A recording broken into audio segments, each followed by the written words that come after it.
രാഷ്ട്രീയ സ്വയംസേവക സംഘത്തിന്റെ വിവിധ ക്ഷേത്ര സംഘടനകളുടെയും പ്രധാന ചുമതലക്കാർ പങ്കെടുക്കുന്ന അഖില ഭാരതീയ സമന്വയ ബൈഠക്കിന് നാളെ പാലക്കാട് തുടക്കമാവുകയാണ്. വിവരങ്ങൾ നൽകാൻ അല്ലെങ്കിൽ അതേക്കുറിച്ച് കൂടുതൽ വിശദീകരിക്കാൻ ജനം TV chief editor Shri Pradeep Pillai Palakkad നിന്ന് തുടരുന്നുണ്ട്. ശ്രീ പ്രദീപ് പിള്ള, ഈ പഞ്ചപരിവർത്തനം നമ്മൾ പറഞ്ഞു, കാരണം ഈ തിരഞ്ഞെടുപ്പ് പ്രവർത്തനങ്ങളിൽ ഒരുപക്ഷെ രാഷ്ട്രീയ സ്വയംസേവക സംഘം നേരിട്ട് ഇടപെടില്ലെങ്കിൽ കൂടി ജനക്ഷേമ പദ്ധതികൾ നടപ്പിലാക്കുന്ന സർക്കാരുകൾ കൃത്യമായൊരു പിന്തുണയുണ്ട്.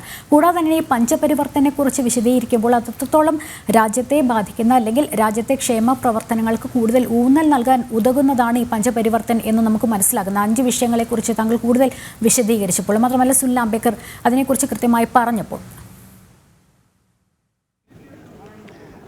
ലക്ഷ്മി, ഒരിക്കൽ കൂടി ഇപ്പോൾ ചേർന്നവർക്കുണ്ടെങ്കിൽ ഇവിടെ നടക്കുന്നത് അഖില ഭാരതീയ സമന്വയ ബൈഠക്കാണ്. അതല്ലെങ്കിൽ സംഘവുമായി ബന്ധപ്പെട്ട് പ്രവർത്തിക്കുന്ന, സംഘത്തിൽ നിന്ന് ഉത്തേജനം ഉൾക്കൊണ്ട് പ്രവർത്തിക്കുന്ന 32 ക്ഷേത്ര സംഘടനകളുടെ ബൈഠക്കാണ്. ഏകോപന യോഗം അല്ലെങ്കിൽ ഏകോപന സമ്മേളനം എന്ന് തന്നെ ഇതിനെ പറയാം. വിവിധ ക്ഷേത്ര സംഘടനകളുടെ പ്രവർത്തനങ്ങൾ വിലയിരുത്താൻ അതാത് സംഘടനാ പ്രതിനിധികൾ, അതിൻ്റെ ഭാരവാഹികൾ ഒരു വർഷത്തെ പ്രവർത്തന റിപ്പോർട്ട് അവതരിപ്പിക്കും. ഇത് വർഷം തോറും നടക്കുന്നതാണ്. കേരളത്തിൽ ഇതുവരെ നമുക്ക് ലഭിച്ച വിവരം അനുസരിച്ചാണെങ്കിൽ കേരളത്തിൽ ഇത് ആദ്യമായാണ് നടക്കുന്നത്. ശ്രീ സുനിൽ അംബേദ്കർജിയും അത് തന്നെയാണ് ചൂണ്ടിക്കാട്ടിയത്.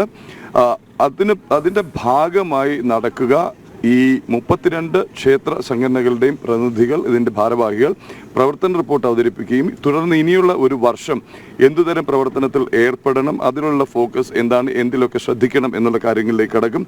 അതിന് പുറമേ തന്നെയാണ് ഇപ്പോൾ നിലനിൽക്കുന്ന വിഷയങ്ങൾ വിവിധ മേഖലകളിൽ. ഞാൻ നേരത്തെ തന്നെ ചൂണ്ടിക്കാട്ടിയതുപോലെ രാജ്യാന്തര തലത്തിൽ നേരിടുന്ന വെല്ലുവിളികൾ, രാജ്യത്തിനകത്ത് നേരിടുന്ന വെല്ലുവിളികൾ, ദേശീയ സുരക്ഷയെ ബാധിക്കുന്ന പ്രശ്നങ്ങൾ, ചില സംസ്ഥാനങ്ങളിലെങ്കിലും നിലനിൽക്കുന്ന ഒരല്പം അപകടകരമായ സ്ഥിതി.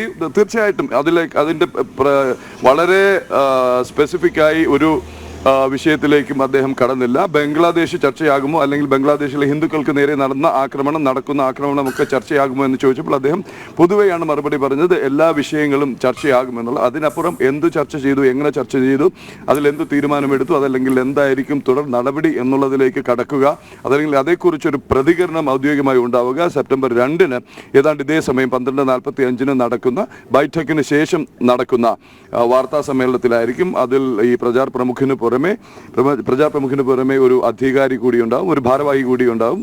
സാധാരണഗതിയിൽ നമ്മൾ പ്രതീക്ഷിക്കുന്നത് സർക്കാർ വിവാഹ ആയിരിക്കും, ദത്താത്രേയ സവല്ലജി. അതിനൊപ്പം തന്നെ സുനിൽ അംബേദ്കർജി ഉണ്ടാവും. അതിനപ്പുറം വളരെ വിശദമായ ചർച്ചകളിലേക്ക് അതല്ലെങ്കിൽ വിഷയങ്ങളിലേക്ക് കടക്കാൻ അദ്ദേഹം തയ്യാറായില്ല. പക്ഷേ പറഞ്ഞ ഒരു കാര്യം, ഇന്ന് രാജ്യം നേരിടുന്ന വിഷയങ്ങൾ, വിവിധ സംസ്ഥാനങ്ങളിൽ വിഷയങ്ങൾ ഒക്കെ ചർച്ചയാകും എന്നുള്ളതാണ്.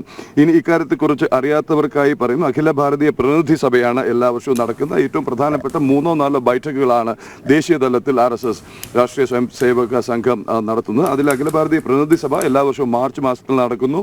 3 വർഷം കൂടുമ്പോൾ നാഗ്പൂരിൽ നടക്കുന്ന പ്രതിനിധി സഭയാണ് ഇതിൽ ഏറ്റവും നിർണായകം. കാര്യം അവിടെയാണ് ഈ മാറ്റങ്ങൾ, സംഘടനാ തലത്തിലുള്ള മാറ്റങ്ങൾ ഉണ്ടെങ്കിൽ അത് പ്രഖ്യാപിക്കുന്നത്. അതിന് പുറമെ അഖില ഭാരതീയ കാര്യകാരി മണ്ഡൽ ബൈഠക്ക് നടക്കുക. അത് എല്ലാ വർഷവും ഒക്ടോബർ മാസത്തിൽ നടക്കുന്നതാണ്. പ്രാന്ത പ്രചാരകരും പ്രാന്ത കാര്യവാഹകർ, പ്രാന്ത സംഘചാലകർ തുടങ്ങിയ ക്ഷേത്ര സംഘടനകളുടെ പ്രതിനിധികളടക്കം പങ്കെടുക്കുന്നതാണ്. ഇങ്ങനെ അതിൻ്റെ തുടർച്ചയായിട്ടാണ് അഖില ഭാരതീയ സമന്വയ ബൈഠക്ക്. ഇപ്പോൾ പാലക്കാട് നാളെ ആരംഭിക്കുന്ന അഖില ഭാരതീയ സമന്വയ ബൈഠക്ക്, അതല്ലെങ്കിൽ ക്ഷേത്ര സംഘടനകളുടെ ഏകോപന സമ്മേളനം എന്ന് നമുക്ക് പറയാം. 3 ദിവസമാണ് ഇത് നേരിടുന്നത്. ഇതിന് പുറമെ ഒരു അഖില ഭാരതീയ ബൈഠക്ക് കൂടിയുണ്ട്. അതിന് പ്രാന്ത പ്രചാരക് ബൈഠക്ക് എന്നാണ് പറയുന്നത്. വളരെ പ്രാന്ത പ്രചാരകന്മാർ മാത്രം പങ്കെടുക്കുന്ന, ജൂലൈയിലാണ് സാധാരണ ഇത് പങ്കെടുക്കുന്നത്.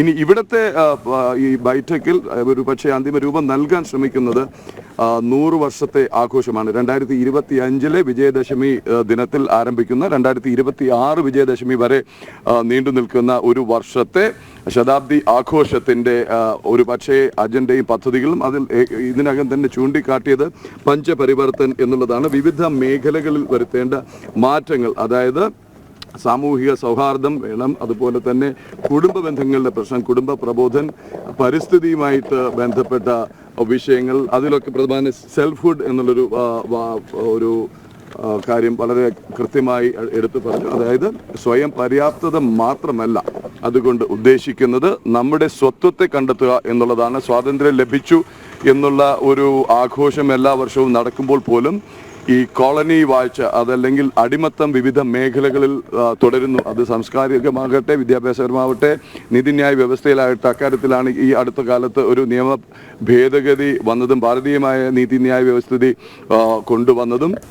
അങ്ങനെ മാനസികമായ അടിമത്തത്തിൽ നിന്ന് മോചനം നേടി ഭാരതീയ ചിന്ത അല്ലെങ്കിൽ ഭാരതീയമായ നമ്മുടെ സ്വത്വത്തിൽ ഊന്നിയുള്ള ഒരു ജീവിത ശൈലി സ്വീകരിക്കുക എന്നുള്ളതടക്കമുള്ള 5 കാര്യങ്ങളാണ് ഈ പഞ്ച പരിവർത്തൻ പദ്ധതിയുടെ ഭാഗമായി ഈ ശതാബ്ദി ആഘോഷം തുടങ്ങുമ്പോൾ പ്രഖ്യാപിച്ച് രാജ്യവ്യാപകമായി നടപ്പാക്കാൻ ശ്രമിക്കുന്നത്. അങ്ങനെ ഒരർത്ഥത്തിൽ വളരെ നിർണായകമായ ഒരു സമന്വയ ബൈഠക്കാണ് നാളെ മുതൽ സെപ്റ്റംബർ 2 വരെ പാലക്കാട് അഹല്യ ക്യാമ്പസിൽ നടക്കുന്നത്. ലക്ഷ്മി, നന്ദി. ശ്രീ പ്രദീപ് പിള്ള. RSS അഖില ഭാരതീയ സമന്വയ ബൈഠക് കേരളത്തിൽ നടത്താൻ കഴിയുന്നതിൽ സന്തോഷമുണ്ടെന്നാണ് മാധ്യമങ്ങളോട് അഖില ഭാരതീയ പ്രചാർ പ്രമുഖ് സുനിൽ ആംബേദ്കർ പറഞ്ഞത്. 99 വർഷമായി വ്യക്തി നിർമ്മാണത്തിലൂടെ സംഘം രാഷ്ട്ര നിർമ്മാണം നടത്തുന്നു. കേരളത്തിൽ ഇത്തരം ബൈഠക് ആദ്യമായിട്ടാണ് നടക്കുന്നത്. കേരളം അത്രയും സുന്ദരമാണെന്ന് അദ്ദേഹം പറയുകയുണ്ടായി. രാജ്യത്തെ പ്രധാന വിഷയങ്ങൾ ബൈഠക്കിൽ ചർച്ച ചെയ്യുമെന്നും സുനിൽ ആംബേദ്കർ പറഞ്ഞു. വിവരങ്ങളാണ് ജനം TV chief editor Pradeep Pillai Palakkad നിന്ന് നൽകിക്കൊണ്ടിരുന്നത്.